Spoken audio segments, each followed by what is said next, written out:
మంతాని ప్రాంతాన్ని విజ్ఞాన కేంద్రంగా తీర్చిదిద్దుతామంటే ఏంటో మంత్రి జవాబు చెప్పాలని మంతాని మాజీ ఎమ్మెల్యే పుట్ట మధుకర్ ప్రశ్నించారు. సోమవారం మంతాని పట్టణంలో అసంపూర్తిగా నిలిచిపోయిన జేబీఎస్ బాలుర పాఠశాలలను ఆయన సందర్శించారు, పరిశీలన చేశారు. ఈ సందర్భంగా ఆయన మాట్లాడుతూ ఇటీవల మంతానిలో ఓ ఐటీ కంపెనీ ఆఫీస్ ప్రారంభోత్సవ సందర్భంగా ఐటీ శాఖ మంత్రి శ్రీధర్ బాబు మాట్లాడుతూ ఈ ప్రాంతాన్ని విజ్ఞాన కేంద్రంగా ముందుకు తీసుకువెళ్లడమే నా అడుగు, నా ఆలోచన అని, పిచ్చి కుక్కల్లా మొరిగే వాళ్ల కోసం కాదంటూ మాట్లాడాలని ఆయన తెలిపారు. ప్రభుత్వాన్ని, పాలకులను ప్రశ్నించేవారని, వీధి కుక్కలంటూ మాట్లాడడం మంత్రి అవివేకానికి నిదర్శనమన్నారు. ఉన్నత విద్యావంతుడిగా మాజీ స్పీకర్ కొడుకై ఉండి ప్రతిపక్ష నాయకుడు ఇంట్లో గంజాయి పెట్టించి ఆ కుటుంబాన్ని నాశనం చేయాలని చూసిన వారిని ఏమంటారని ఆయన ప్రశ్నించారు.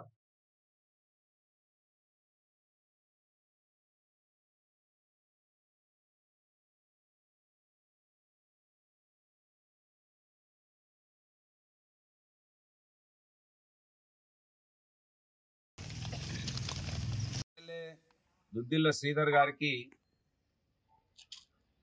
ఈ నియోజకవర్గ ప్రజలు ఏమాత్రం ప్రజలుగా కనబడతలేవనే విషయం స్పష్టంగా ఆయన ఉపన్యాసాలను వింటుంటే అర్థమవుతా ఉన్నది. కానీ దుద్దిల్ల శ్రీధర్ గారు మీరు గమనించాలే, మీరు 5 సార్లు ఎమ్మెల్యే అయినారు ఈ నియోజకవర్గానికి. ఈ నియోజకవర్గంలో ఎవరికి ఏం తెలియదు అనుకోవడం మీ అవివేకమైతుందనే విషయాన్ని ఈ సందర్భంగా మీకు గుర్తు చేస్తూ ఉన్నాను. దాదాపు 80,000 మంది ఈ నియోజకవర్గంలో చైతన్యవంతులు ఉన్నారు. దానిలో దాదాపు 72,000 పైచీల కోట్లు నాకే వేసిండ్రు, బీజేపీకి ఒక్కరిని వేసిర్రు, బీఎస్పీకి ఒక్కరి నోట్లు వేస్తే దాదాపు 80,000 మంది చైతన్యవంతులు ఉన్నారనే విషయాన్ని మంత్రిని ఎమ్మెల్యే గమనించాలని నేను ఆయన కోరుతా ఉన్నాను. ఆయన స్టేజీలకి ఉపన్యాసాలు ఇస్తూ ఉంటే ఈయన కన్నా చదువుకున్న వాళ్ళకన్నా మా బీసీ బిడ్డలు చాకలి వాళ్ళు నయమని ఆ రోజులలో చెప్పిన విషయం వాళ్ళకు గుర్తుకొస్తూ ఉన్నది. ఎందుకంటే ఆయన ఇవ్వాలనే ఎమ్మెల్యే అయినట్టు, అసలు ఇంతకుముందు ఆయనకు ఎమ్మెల్యే అంటే పదవే తెలియనట్టు ఆయన మాట్లాడడం నిజంగా ఆశ్చర్యాన్ని కలిగిస్తూ ఉన్నది. ఆయన మొన్న ఇక్కడ ఏదో ఒక ఐటీకి సంబంధించినటువంటి ఆఫీస్ ఓపెన్ చేస్తూ పెద్ద పెద్ద మాటలు మాట్లాడండి. ఆయన స్టేట్మెంటే నేను చూపిస్తున్నా. ఏమంటాడు ఆయన, ఈ ప్రాంతం ఒక విజ్ఞాన కేంద్రంగా ముందుకు తీసుకెళ్ళడానికి నా అడుగు, నా ఆలోచన అంటాడు. పిచ్చి కుక్కల్లాగా ఒర్రే వాళ్ళ కోసం కాదు అంటున్నాడు. పిచ్చి కుక్కలు ఎవరంటే చదువుకొని ఒక మాజీ స్పీకర్ కొడుకై ఉండి ఒక ప్రతిపక్షానికి సంబంధించినటువంటి ఒక వ్యక్తి మీద, ఒక నాయకుని మీద గంజాయి పెట్టేయడానికి ఆలోచన అయితే ఏదైతే చేసినావో అది నీకు వర్తిస్తుంది.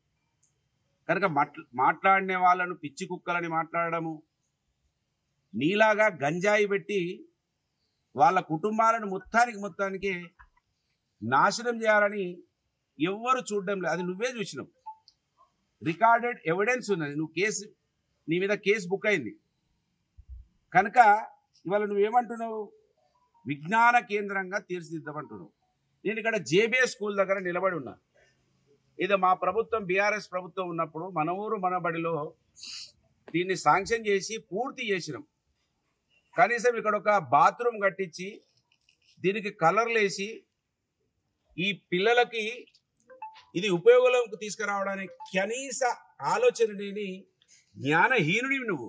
ఇక జ్ఞాన కేంద్రంగా ఏం తయారు చేస్తావు నువ్వు? కనుక ఎమ్మెల్యే గారు, మీరు 17 నెలలైంది, 2వ అకాడమిక్ ఇయర్ స్టార్ట్ అయింది. మీరు మంత్రి అయిన తర్వాత 2వ సంవత్సరం విద్యా సంవత్సరం ఏది జూన్ 12 నుంచే క్లాసులు ప్రారంభమైంది. కనీసం ఈ స్కూళ్ళు మీరు పిల్లలకు అందుబాటులోకి తీసుకురాలేదు.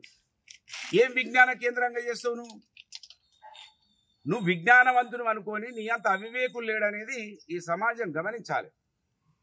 80,000 మంది గమనించినప్పటికీ ఇంకా కొంతమంది నీ మాటలకి, నీ చేష్టలకి కొంతమంది ఏదైతే ఆలోచనలోకి రాలేకపోతున్నారో వాళ్ళ విజ్ఞానం కోసమే మేము ప్రయత్నం చేస్తున్నాం. మాట్లాడితే ఉపన్యాసాలు ఇచ్చుడు, విజ్ఞాన కేంద్రంగా చేస్తాడు. నీలాగా గంజాయి కుట్ర చదువుకొని వాడు చేయడు. నీలాగా ప్రజా జీవితంలో ఉన్న వాళ్ళు ఎవరు కూడా చేయరు. కానీ నువ్వు ఒక వ్యక్తి మీద నీకు 20 సంవత్సరాలు సేవ చేసి నీకు అన్నం పెట్టినటువంటి కిషన్ రెడ్డి గారి మీద నువ్వు ఏదైతే గంజాయి పెట్టే కుట్ర చేసినవో అంతకన్నా నీచమైన వ్యవస్థ ఈ భారతదేశంలో ఏ నాయకుడు చేయడు. నువ్వు చేసిన విషయాన్ని మర్చిపోతున్నావు. అంటే ఎదుటి వాళ్ళకి ఏం అర్థం కాదు, నేనేది చెప్తే అదే వింటారు, నమ్ముతారు అని నువ్వు ఏదైతే భావిస్తున్నావో అది మంచి పద్ధతి కాదు. ఈ జేబీఎస్ స్కూల్కు నువ్వు జవాబు చెప్పాలి. వాళ్ళ నువ్వు మాట్లాడితే నేను స్కూళ్ళను కాలేజీలను తెచ్చినా, నువ్వేదైతే జేఎన్టీయూ తెచ్చినా అని చెప్తున్నావో, నువ్వేదైతే ఐటీఐ తెచ్చినా అని చెప్తున్నావో, ఆ ఐటీఐ కాలేజీలలో జేఎన్టీ కాలేజీలలో 100కు 100% మంత్రి బిడ్డలు చదువుకోరు. నీ కోట్లేసినటువంటి మంత్రి బిడ్డలు చదువుకునేటువంటి కేంద్రాలు ఏవైతే ఉంటాయో అవి ప్రాథమిక విద్యాలయాలు, కాలేజీలు, ఈ స్కూల్స్లలో చదువుకునేటువంటి కేంద్రాలు ఏవైతే ఉంటాయో అవి ప్రాథమిక విద్యాలయాలు, కాలేజీలు, ఈ స్కూల్స్లలో ఈ మంత్రి బిడ్డలు 100కు 100% చదువుతారు. నీ జేఎన్టీయూ కాలేజీలో మంత్రి బిడ్డలు ఉంటారు. అక్కడ రాష్ట్రం అంతా కౌన్సిలింగ్ అయితే ఎక్కడెక్కడో పిల్లలు వచ్చి చదువుకుంటారు. దానికి మంత్రి పిల్లలకి ఏమాత్రం ఉపయోగం లేదు. జేఎన్టీయూ కాలేజ్, ఐటీయూ కాలేజ్ కూడా ఏమాత్రం ఉపయోగం లేదు. దానికి ఏమైనా మంత్రి కోటా ఉందా? జేఎన్టీయూ కాలేజీల్లో ఐటీఐ కాలేజీలలో మంత్రి విద్యార్థులకు ఏమైనా కోటా ఉంటుందా? జ్ఞానం లేకుండా మాట్లాడుతావు. నేనే జ్ఞానవంతుని అనుకుంటావు. నువ్వు పిచ్చి కుక్కల్లాగా పిచ్చి కుక్కలని మాట్లాడుతున్నావు. నువ్వు ఎవరు పిచ్చి కుక్కలు అవుతారు? చదువుకొని ఇప్పటి వరకు ఈ పాఠశాలను ప్రారంభించకుండా నువ్వు మంత్రి అయి 17 నెలలు గడిచినా ఇప్పటి వరకు దీన్ని అందుబాటులోకి తీసుకురాలేదు. ఎవరైతారు పిచ్చి కుక్కలు? ఒకసారి జవాబు చెప్పు ఈ సమాజానికి. ఎవరికి అర్థం కాదని నువ్వు మాట్లాడుతున్నావు. స్టేజీలకి ఏది పడితే ఒర్రుతున్నావు. ఒర్రుడు కాదు, పని చేయి. 17 నెలలైంది నీకు మంత్రి పదవి వచ్చి.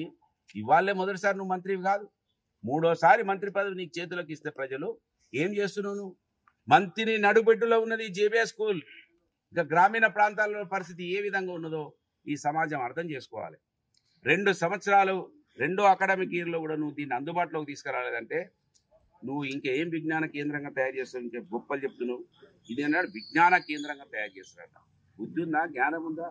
మంత్రి పట్టణంలో ఉన్న జేబీఎస్ స్కూల్ ఇప్పటి వరకు ఒక బాత్రూమ్ కట్టి కలర్లు వేసి ఈ కంపౌండ్ వాళ్ళ బట్టి వీళ్ళని ఇక్కడికి సౌకర్యాలు కల్పించలేదు. కనుక మంత్రి ఎమ్మెల్యే ఇప్పటికైనా గమనించు. ఏదైతే నువ్వు ఎవరితోటో ఒర్రిపిచ్చి ఎవరితోటో మాట్లాడిపిచ్చి నేనే ఇదే విధంగా పైసలు నోట్ల సంచులు పట్టుకొని వచ్చి గెలుస్తా అనుకుంటున్నావు కదా, ఎప్పటికి పనిచేయే డబ్బులు. ఈసారి నువ్వు 5,000 ఇస్తావని ప్రజలు అనుకుంటా ఉన్నారు. నువ్వు 5 కాదు కదా, నువ్వు 50,000 ఓటుకి ఇచ్చినా నీకు ఓటు వేయరు. వేయకుండా ప్రయత్నం చేస్తాం మేము. మాలాంటి వాళ్ళని మాట్లాడితే ఏ విధంగానైతే నువ్వు దూషిస్తున్నావో ఆ దూషణలన్నీ సమాజానికి అర్థం కావాలని మేము ఈ విషయాలన్నీ కూడా ఈ సమాజం దృష్టికి తీసుకొస్తున్నాం. ఖచ్చితంగా ముక్కు నేలకు రాయాలి. నువ్వు విజ్ఞాన కేంద్రంగా ఏ మంత్రిని అయితే తీర్చిదిద్దా అంటున్నావో ఇవాళ జేబీఎస్ స్కూల్ 17 నెలలైంది, ఇప్పటి వరకు అందుబాటులోకి రాలేదు.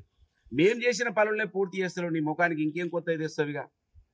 మేం తెచ్చిన పనులు కంప్లీట్ చేయాలి. ఇప్పటి వరకు నువ్వు ఇంకా అనేకం ఉన్నాయి. ప్రతి దాన్ని వెలికి తీసుకొస్తా, ప్రతి స్పాట్ మీదకి పోయి మాట్లాడతా. నువ్వు సిపాయి పోజులు కొట్టినావు, అది చేస్తాం ఇది చేస్తాం, వాడిని తీసుకొస్తాం, బయటికి తీస్తాం, ఎంక్వైరీ. నీ ముఖం ఎంక్వైరీ చేసినావు ఇప్పటి వరకు? ఒక ఎంక్వైరీ బయటికి తీసుకొచ్చినావు. కనుక ఖచ్చితంగా నువ్వు అసమర్థునివి. ఈ సమాజాన్ని ప్రేమించవు. నువ్వు నీ కుటుంబం మొత్తం డబ్బులు సంపాదించుకోవడానికి ఇవాళ నీ క్యాడర్ అంతా కూడా ఆ రెడ్డి చెరువు మట్టి దోపిడి, ఆ ఇసుక దోపిడి. నీ కుటుంబ సభ్యులు నీ కులంకు సంబంధించిన వాళ్ళు రెడ్డి చెరువును అంతా దోసుక తింటా ఉన్నారు. దానికి కాదు సమయం కేటాయించింది. జేబీఎస్ స్కూల్కు సమయం కేటాయించమని డిమాండ్ చేస్తున్నా. ఇంకా మాట్లాడేటప్పుడు ఒళ్ళు జాగ్రత్త పెట్టుకొని మాట్లాడాలి. మాట్లాడిన వాళ్ళు పిచ్చి కుక్కలంట, రకరకాలుగా నేను దూషిస్తా, మళ్ళీ నేను మంచోనని ఒక ముసుగు వేసుకుంటా, చదువుకున్నోడని ఒక ముసుగు వేసుకుంటా అని ఏదైతే నువ్వు భావిస్తున్నావో అది చెల్లది చెల్లది చెల్లది. ఖచ్చితంగా నిలదీస్తాం. ప్రజాస్వామ్య భారతదేశంలో ఉన్నాం. ఈ భారతదేశంలో మా హక్కును ఖచ్చితంగా మేము అడుగుతాం. మా సమాజం కోసం అడుగుతాం. అది